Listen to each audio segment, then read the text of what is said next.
May dahilan kung bakit hindi ibinibigay kung kani-kanino ng Amerika ang top military tech nila, pero ngayon malapit na nilang bigyan ng pinaka-advanced na fighter jet ang isa sa pinaka-Islamistang gobyerno sa mundo. Isang napakahusay na jet na hindi natutukoy ng kalaban sa radar habang lumalapit. Ilang taon nang umaasta ang Turkiya na parang normal at mapagkakatiwala ang kaalyado ng Amerika. Pero sa likod ng pagkapanggap na iyon, inaarmasan at kinukup nila ang mga grupong gustong wasakin ng Israel, nakikipaglapit sa Russia, at ginagawa ang sarili bilang pinakamakapangyarihang taga-suporta ng matinding political Islam saan mang panig ng mundo. Ngayong linggo, posibleng magbunga ang pagpapanggap na iyon. Welcome sa Mirakeshi sa Gen Z TV. Heto ang kwento mula umpisa. Ang F-35, ang pinaka-advanced na fighter jet ng Amerika, may superpower na stealth para mahirapan matukoy ng radar ng kalaban. Ito ang pamunahang layunin ng jet. Pag nawala ang stealth, nagiging mahal na ordinaryong eroplano na lang ito. Malaking bentahe sa militar ang kakayahang makalipad ng hindi natutuklasan, kaya ayaw ng US na mapasa kamay ito ng mga kalaban. Isa sa mga pinakatinatagong lihim ng Estados Unidos ang stealth tech. Halos walang nakakaalam kung ano talaga ang itsura ng F-35 sa radar. Kapag nalaman ng kalaban ang impormasyong iyon, pwede nilang gumawa ng mga sistema para matukoy at pabagsakin ito. Hindi lang mga jet ng Turkey, kundi bawat F-35 na lumilipad saan man, kabilang na ang mga pinalilipad ng mga Amerikanong piloto. Kaya naman hindi basta-basta ibinebenta ang F-35 kaninuman. Tanging maliit at pinagkakatiwala ang grupo lang ng mga bansa ang nakakakuha nito. At maigpit na kinokontrol ng US ang grupong iyon. Noong 2017 may ginawa ang Turkey na dapat sanay nagwaka sa kahit anong tsansa nilang makuha ang F-35. Nagpasok sila ng Russian-made air defense system na tinatawag na S-400. Parang advanced radar system ang S-400 na gawa ng Russia na sinusubukang iwasan ng Amerika gamit ang stealth technology. Kung maglalagay ka ng Russian radar system at American stealth jet sa iisang bansa, binibigyan mo ng tsansa ang mga Russian technician na mag-maintain at mag-operate ng S-400 at mapag-aralan kung paano nakikita ang F-35 sa radar. Hindi naman nanatiling lihim ang kaalamang yon. Kapag nakuha ito ng Russia, pwede nila itong ibahagi kanino man nila gusto at gamitin para makatulong na mapabagsak ang F-35 saan mang dako ng mundo. Kaya nung 2019 ng aktual na matanggap ng Turkey ang mga sapat na raan, kahit paulit-ulit na pinagbawalan ng US, matigas na nanindigan ang Washington. Inalis ang Turkey sa programa ng F-35. Unang beses itong nangyari sa isang kasapi ng NATO. Pinauwi rin ang mga piloto ng Turkey mula sa US training base. Nawala sa Turkey ang papel nito sa paggawa ng halos siyam na raang iba't ibang bahagi ng jet at nakapagbayad na ito ng humigit kumulang $1.4 bilyong para sa eroplanong in-order nila. Ngunit wala ni isang sentimo ang naibalik sa kanila. Ginawang batas ng Kongreso ang pagbabawal, hindi lang patakaran, madali lang ang alituntunin. Hindi makakakuha ng F-35 ang Turkey hanggat hindi nito inaalis lahat ng S-400 units, ibig sabihin anumang datos sa pagsubaybay ng Russia. Hindi lang basta titigil sila sa paggamit ng S-400, kailangan nila itong tuluyang alisin at walang nakasulat na anumang eksepsyon. Walang nakasulat na pumapayag sa presidente na balewalain ang mahalagang patakarang ito. Kahit malinaw na ang paliwanag, hindi pa rin nagbago ang desisyon ng Turkey na maging kaibigan ng Russia. Nasa Turkey pa rin lahat ng sapat na raan na binili nila. Ayan sa ulat, may ilang missile. Hanggang 200 sa mga ito ay nananatili pa rin sa original na shipping container at hindi pa nailalabas. Hindi pa tinatanggal ng Turkey kahit ano na magiging napaka-epektibo sana kung talagang gusto nilang maging lehitimong bahagi ng F-35. Ang ginawa lang nila ay tumigil sila sa aktibong paggamit ng sistema, kaya iniisip nilang makakalusot sila doon. Ito ang unang parusa sa Turkey habang sa pakikipagkaibigan sa Russia, pero may isa pang hiwalay na parusa. Noong Desyembre 2020, bukod sa pagbabawal sa F-35, pinarusahan din ng US ang Turkey sa ilalim ng Countering America's Adversaries Through Sanctions Act na nilikha para parusahan ang Russia, Iran at North Korea. Unang beses itong ginamit laban sa kaalyado ng NATO. Ang parusa ay para sa Presidency of Defense Industries ng Turkey, ang ahensiyang namamahala sa pagbili at paggawa ng sandata, pati na rin sa pinakamataas nitong opisyal. Ipinagbawal ng US ang pag-issue ng export licenses sa ahensya, ni-freeze ang asset ng ahensya sa US at hinarangan ng US visa ng mga opisyal nito. Hindi tulad ng F-35 ban na nakatuon lang sa isang jet, mas malawak at 6 na taon tumagal ang parusa sa industriya ng depensa ng Turkey.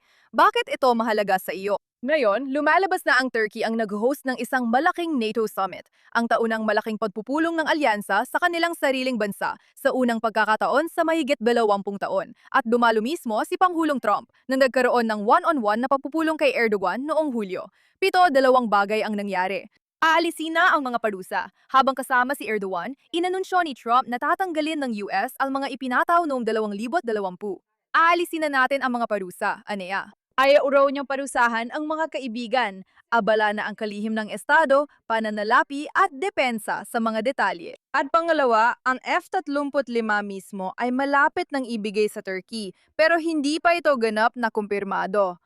Sinabi ni Trump na sila ang magdedesisyon at pinuri ang jet bilang pinakamahusay, pero hindi siya nagbigay ng pinangasagot sa mga mamamahayag. Sinabi ni Erdogan sa media na ipinangako na sa kanya ang 5 F-35 jet na maaring ibig sabihin ay oo na ang sagot, pero wala pang opisyal na anunsyo o baka nagsisinungaling siya na hindi rin ikinagugulat. Gayunpaman, wala pang ulat na isinuko ng Turkey ang alinman sa mga sapat na raan hanggang ngayon. Sinasabi pa rin ng batas na walang eroplano hanggat hindi pa nawawala ang mga missile at hindi pa nawawala ang mga missile. Inaalis na ang mga parusa at pwedeng maaprubahan ng eroplano kahit hindi pa natutupad ang legal na requirements. Sa madaling salita, sinasabi ng batas na walang eroplano hanggat hindi pa nawawala ang mga missile at hindi pa nawawala ang mga missile pero maaaring maaprubahan pa rin ang eroplano. At ito mismo ang problema sa Turkey dahil hindi ito kwento tungkol sa mga eroplano. Ito ay tungkol sa isang bagay na mas malaki, ang banta ng Turkey at ang panganib ng pagsasabing kaibigan natin sila. Matagal na nating tinitingnan ang Iran bilang malaking banta. Agarang kumikilos sa mga ito gamit ang terorismo at kaguluhan. Habang lumalago sila, may isa pang banta ng Islamista na mas matalino, mas sopistikado at nagiging lehitimo, higit pa sa Iran. Ang tinutukoy ko ay Turkey, at kapag sinabi kong lehitimo, ibig kong sabihin ay totoong lehitimo. Ang Turkey ay miyembro ng NATO, ang alyansang militar na kinabibilangan ng US at karamihan ng Europa, na binuo sa ideya na ang mga bansang kasapi ay nagtutulungan sa pagtatanggol sa isa't isa at karaniwang kumikilos bilang mapagkakatiwalaang mga kasosyo. Kung inatake ang isang bansa ng NATO, tutulong ang lahat ng iba pang miyembro sa pagtatanggol. Mahusay ang estratehiyang ito, maliban kung may miyembrong nagbabalak talikuran ang kanluran, alam ding mabibitag ang mga miyembro ng NATO. Sa papel, isang Turkey sa pinakamatagal ng kaalyado ng Amerika, pero sa totoong buhay, ibang sinasabi ng kanilang mga kilos. Isang kwento na, sa hindi malamang dahilan, ay binabalewala ng mga tao. Ayon sa ulat, nailipat nila ang $20 bilyong mula langis ng Iran kahit may US sanctions mula 2012-2016 at sangkot ang matataas na opisyal ng gobyerno. Hayagan nilang tinutulan na ituring terrorist ng grupo ang Muslim Brotherhood at aktibo pa nila itong sinusuportahan o ayon sa iba, sila mismo iyon. Sila ang kumakanlong at tumutulong magpundo sa Hamas. Hayagang nag-ooperate ang matataas na pinuno ng Hamas sa Istanbul. Pinatawan ng US Treasury ng parusa ang ilang Turkish entidad sa pagpapadala ng pera sa militar ng Hamas. At tandaan, ang Hamas ay isang teroristang organisasyon. May bihag silang Amerikanong mamamayan dahil sa paratang ng terorismo na karaniwang ginagamit para mapilitang magpalitan ng bilanggo. Dahil seryoso ito, pinarusahan ni Trump ang dalawang opisyal ng gabinete ng Turkey. Sila ang naging butas sa mga parusa laban sa Russia. Simula 2022 tanging Turkey sa NATO ang hindi nagpataw ng parusa sa Russia at naging sentro ng mga ipinagbabawal na kalakal at pera ng mga oligarko upang makaewas sa kanlurang restriksyon. Inatake nila ang mga kaalyado ng Amerika sa mismong laranang ng labanan. Noong 2019, sinalakay ng Turkey ang hilagang Syria laban sa mga puwersang pinamununuan ng mga Kurdish na lumaban at namatay kasama ng mga tropang Amerikano para talunin ang ISIS.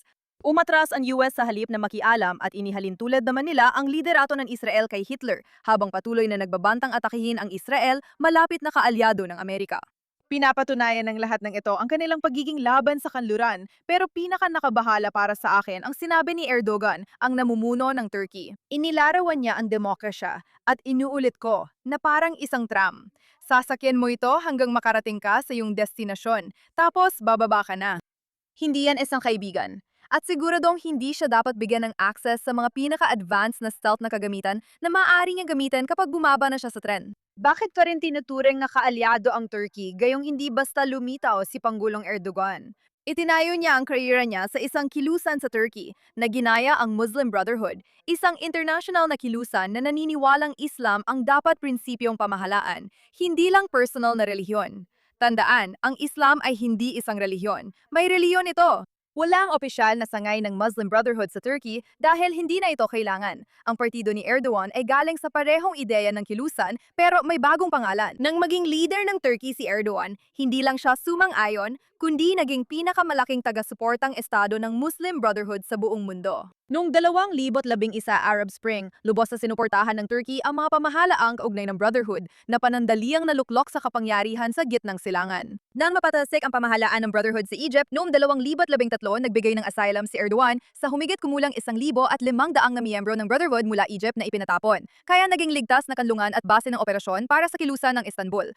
Lumipat doon ang mga personalidad ng Brotherhood mula Syria at mga leader ng Hamas, dahil ang Hamas ay sangay ng Muslim Brotherhood ng Palestina. Iisa o proyekto ng Hamas sa Gaza, mga Brotherhood network sa Libya, at mga eksperimento sa pamamahalang Islamista sa Syria, pinapatakbo mula sa isang kabisera at sa parehong dahilan. Hindi ito magkakahiwalay na balita na magkaugnay lang. Halos 2 dekada ng nais ng Turkey na maging pangunahing taga-suporta at leader ng pampulitikang Islam sa mundo, hindi ng teroristang Islam. Ayon sa ilan na masasing sumusubaybay dito, sinisikap ni Erdogan na iposisyon ang sarili bilang isang makabagong kalipa, ang makasaysayang titulo para sa pinakamataas na pinunong panrelihiyon at pampulitika ng mundo ng mga Muslim. Paalala ko na ginampanan ng Turkey ang papel na ito sa loob ng maraming siglo sa ilalim ng Imperyong Ottoman bago ito tinanggal noong dekada 20, at hindi ito madaling malimutan ng mga Islamistang ito. Malinaw na hindi lang sariling interes ang dahilan ng Turkey sa paghangad ng pagiging kasapi sa NATO at mga F-35 na jet at internasyonal na respeto. Ginagamit nila ang mga ito bilang kasangkapan para maging superpower na hindi matanggihan. Patunay ito sa mga Muslim na mahalaga na ang Turkey at hindi na matanggihan ng kanluran. Pinapatunayan nito ang pahayag ni Erdogan na siya ang matagal nang hinahanap na leader ng pandigdigang kilusan. Hindi talaga layunin ang maging miyembro ng alyansa, parang kasuotan lang ito para makuha ang totoong pakay. Iba ito sa estratehiya ng Iran. Habang gumabagsak ang Republikang Islamiko, posibleng pumalit ang Turkey. Ang pagiging kalipato ay angkop sa mga kalipa, hindi sa barbarong terorista. Sinasadya ng Turkey na lumayo sa kanluran habang nananatiling miyembro gamit ang pagiging bahagi ng grupo para sa layuning iba sa orihinal na mithiin nito. Katulad sa Iran, parang nalilinlang na naman dito ang US. Hindi ko sinasabing alam ko ang utak sa likod ng patakarang panlabas sila, pero sa tagal ay naging malinaw na naniniwala silang panatiling malapit ang kaibigan, mas malapit ang kaaway, pero sa kanila hindi ito epektibo. Malinaw na ito sa Iran at dapat din sa Turkey, pero mukhang Israel na naman ang nauuna. Sa balita ng posibleng bentahan ng mga F-35 sa Turkey, nilinaw agad ni Netanyahu ang pagtutol niya. Natutunan na ng Israel ang leksyon, huwag palugurin ang mga galit sa'yo. Huwag mo lang talaga silang bigyan ng bala. Hindi tungkol sa kompetisyon nila sa Turkey ang mga babala ng Israel sa kasunduang ito. Ito ay tungkol sa katotohanan talagang nauunawaan nila ang banta. Legal na obligadong tiyakin ng Estados Unidos na laging may malinaw na kalamangan sa militarang Israel sa ibang bansa sa reyon, na tinatawag na kwalitatibong kalamangan militar ng Israel. Itong batas ay tumutukoy kung paano dapat hawakan ng Amerika ang bentahan ng armas malapit sa Israel at ang pagbibigay ng advanced na stealth jet sa bansang kumakanlong sa pamunuan ng Hamas. At may pangulong nagsasalita tungkol sa Israel gaya ni Erdogan ay malaking panganib sa pangakong iyon. Maaring ito ang sitwasyong nais iwasan ng pangakong iyon. Kaya habang may negosasyon sa bentahan sa Turkey, pinag-uusapan din ang pagbibigay sa Israel ng maagang access sa F-47 kapalit ng F-35 para mapanatili ang teknolohikal nilang kalamangan. Para malinaw kung makuha man ng Turkey ang mga F-35, kakayanin naman ito ng Israel. Gayunpaman, si Benjamin Netanyahu ng Israel ay aktibong tumutuligsa sa kasunduan. Tinawag ang gobyerno ng Turkey na impluwensyado ng Muslim Brotherhood at binanggit ang Cyprus na kontrolado ni Putin matapos sakupin mula sa Greece. At mismo mga salita ni Erdogan ang ginagamit bilang dahilan kung bakit hindi mapagkakatiwalaan ang Turkey sa teknolohiyang ito o sa totoo lang kahit sa ano paman. Pinapanood natin ang isang pampublikong bersyon ng matagal ng binabantayan at inaalalang issue ng Israel na mas malapit nilang sinusubaybayan kaysa karamihan dito. Ngayong sinusuyo ni Trump si Erdogan, may magagawa ba para pigilan ito? May isa talagang magagamit ang Kongreso rito. Maari nilang pormal na tutulan ang pagbebenta, pero kailangan pa itong aprubahan ng kapulungan, Senado, at malampasan ang presidential veto gamit ang 2/3 vote sa parehong kapulungan na napakahirap makuha. Ginamit na ni Trump ang ganitong taktika, itinulak ang bentahan ng armas sa Saudi Arabia at UAE kahit tinutulan ng Kongreso sa una niyang termino. Kahit hindi mangyari ito, may magandang balita tungkol sa oras. Kahit hindi sa batas. Kahit maaprubahan na yung linggo, hindi agad darating ang mga jet. Mapupunta ang Turkey sa dulo ng produksyon. Ang mga huling bumili ay naghintay ng 4 hanggang 5 taon matapos pumirma bago nakuha ang unang eroplano. Sa totoo lang, walang F-35 na lilipad sa Turkey bago 2030. Maganda ang pagitan na yon. Panahon na para ipagpatuloy ng Kongreso ang laban at magsampa ng legal na hamon kahit anong taktika ang gamitin. Panahon na para tiyakin ng Israel na laging nauna sila ng isang henerasyon sa susunod na jet bago ito makuha ng Turkey. Malamang makabuo ang Israel ng teknolohiyang tutukoy sa mga jet na ito, pero hindi iyon ang problema.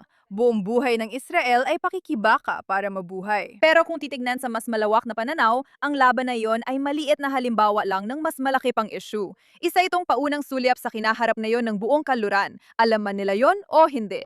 Matagal nang inuulit ng Israel ang pagkakamaling ginagawa rin ng iba, pakikisali sa mga magiliw na photo op at pagtitiwala sa mga summit, pakikipagkamay at mga tagapamagitan na nagaangking neutral. Akala nila na ang magkakaparehong institusyon ay pareho rin ng interes. Natutunan nila ito sa mahirap na paraan, pero ang aral ay hindi lang basta wag motiwala, mas simple pa doon.